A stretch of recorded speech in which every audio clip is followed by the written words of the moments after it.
Je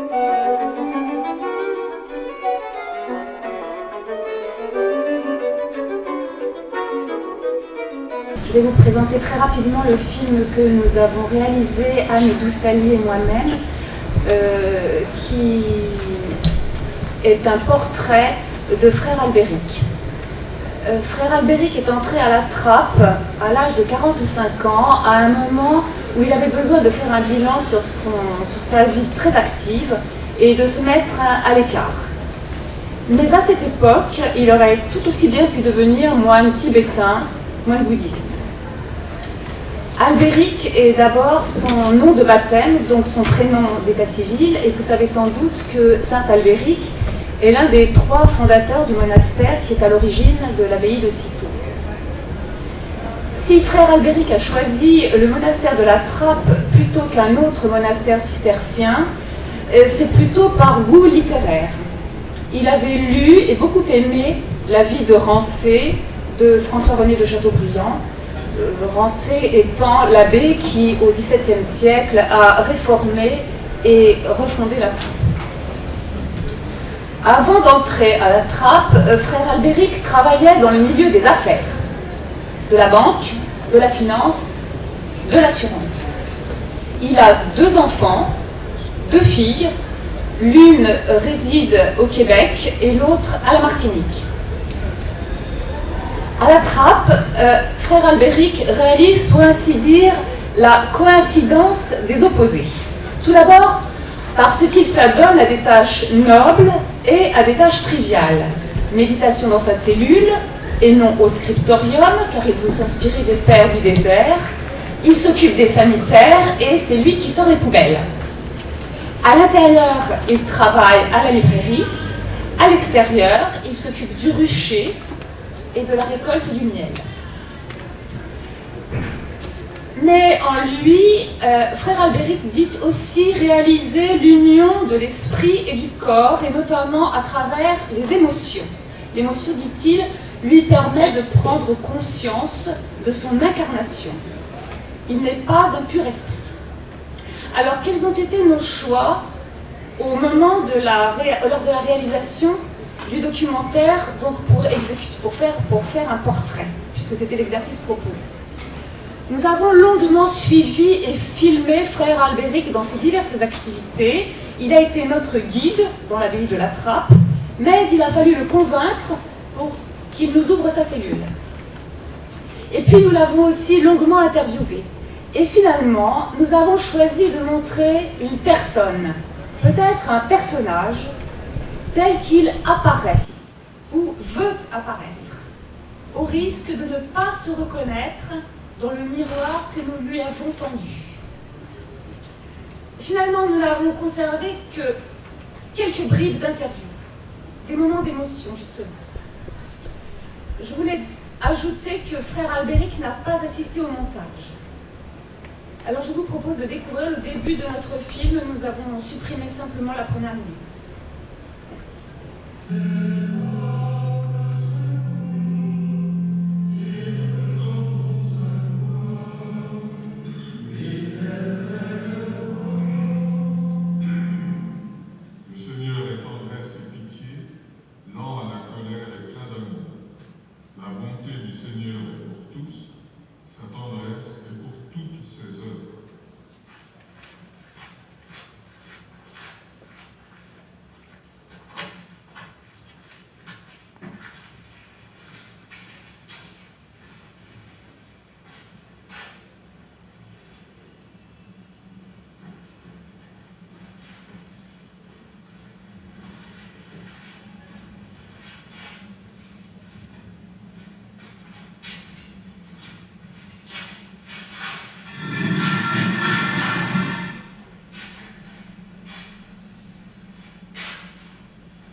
terminer les... La Chiamito.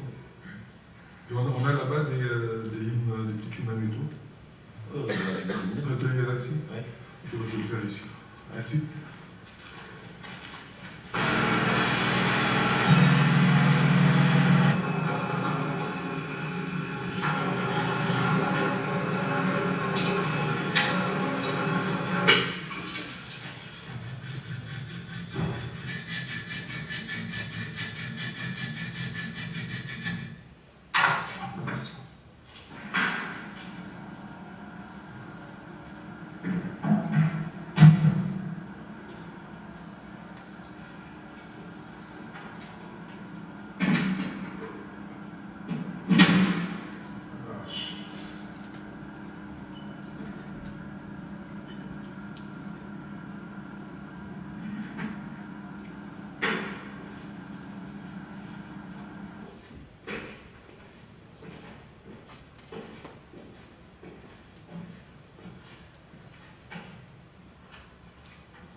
Les phases difficiles de la vie monastique, ou de la vie en général, correspondent assez souvent à des phases de croissance, de maturité, où précisément il y a un deuil qui se fait.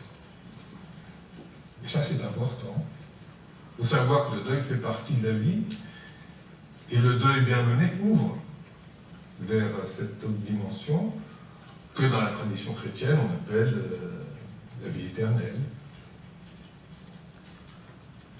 La dimension émotion, je dirais bien utilisée, peut permettre de dépasser ça.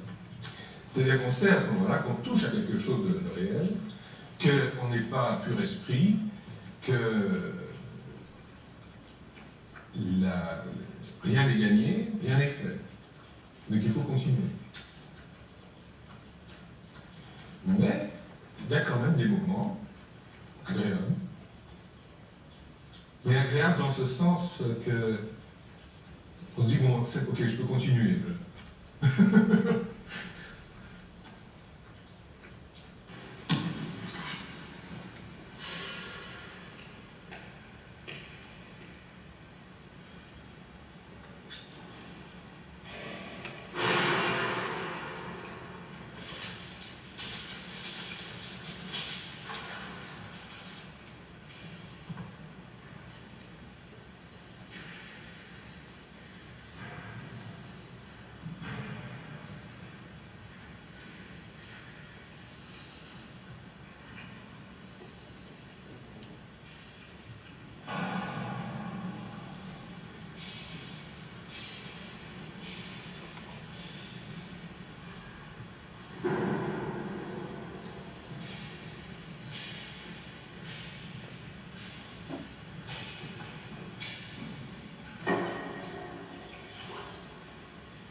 En Espagne, Saint Martin de Philorosa, surnommé Cerdo.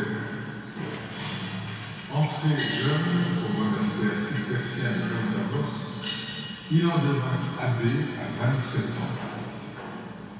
20 ans plus tard, qui était choisi comme évêque de Sigüenza